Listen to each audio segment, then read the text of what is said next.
Welcome back to Out Here in the Garage. Today I'm working on this 1988 Ford Mustang GT convertible. Continuing the assembly of the engine. Going pretty good. I just set the distributor in. Show you a little something I did when I took it apart. I had gone in here and marked the distributor right there. See where the rotor buttons pointed to? And then to the left is a smaller black dot that I made. I did with Sharpie, and then when I pulled the distributor out, that's where it landed. And so when I started and plugged it in the hole, checked a few spots, and it went in. Now I'm going to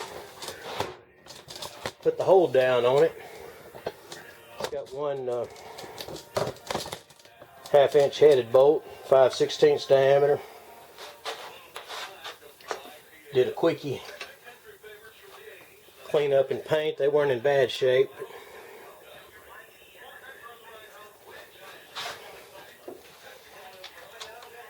And I'll just go right on here.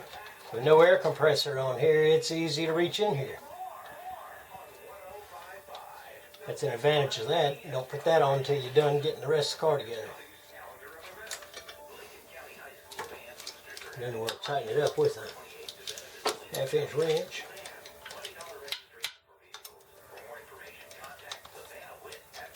And I'm confident that when I fire this thing up, when I turn that key over, it's going to fire up. Hadn't moved the engine any. Nothing's changed as far as that goes. So this should fire right up. A few more turns and we'll have it.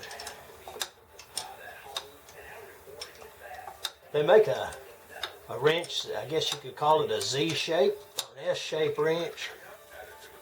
It will come down like that, and so it hooks onto that distributor, kind of similar to what they call a door hinge wrench. If you hadn't ever seen one, look that up on the internet. You probably like what it'll do. There's the connector. I've put new wire loom on here. Taped it on the ends. Tried to find where separate little things were coming out. Plugs right in. Bam. That's on. Alright, now let me grab the old wires.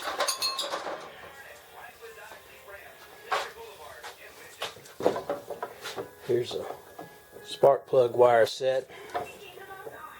Pretty nasty cap. I need to replace that. And Ford racing wires. Wires might can stay.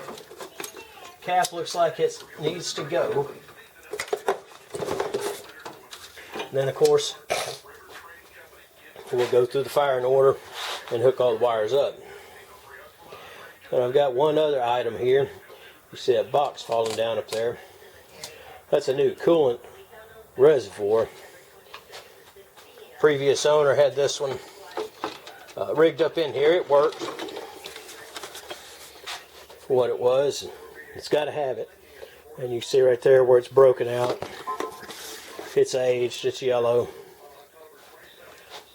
Maybe some kind of maybe a belt burn. Something right there, something vibrating against it. We'll get rid of that. And pick this up from late model restoration supply. But it didn't come with the cap, so I'll be reusing that cap. And I'll have to check out mounts down here. That may have been one of the issues with the other one. Those might have been broke off. Fine product, made in Chino. See that? And yet, our good old friends over there knocking off our stuff. Thank you very much. We couldn't do without it, really, because they can't produce it cheap enough in this country. Auto parts now don't cost any more than they did 30 years ago now, thanks to the Chinese. Now I cleaned up that power steering pump just a little bit, and it had some oxidation on it, but I wasn't going to take it off and start scrubbing too hard. I just took some PB Blaster on a rag, and wiped on it, and it kind of acts as a preservative without getting carried away cleaning up. Because everything else, this isn't perfect. This isn't a show car. I'm going to get out and drive this thing. I stuck the old upper radiator hose on it, and even though it's fairly new, I'm going to go ahead and replace it, or replace the bottom one. And I've already done these other hoses I told you about in the last video. Right in there you should be able to see the heater hose and the bypass hose tucked down in here. And they're kind of tricky. You got to get the bypass hose on first, and then that upper heater hose.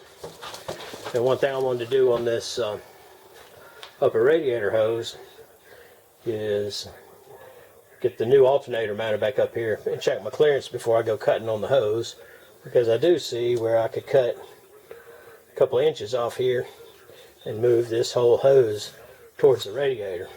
Square it up because it looks kind of cockeyed there, but not that that really matters, but to me it looked a little bit cleaner instead of just having the extra hose there. Alright, well, that's where we're at on this 88 Mustang GT.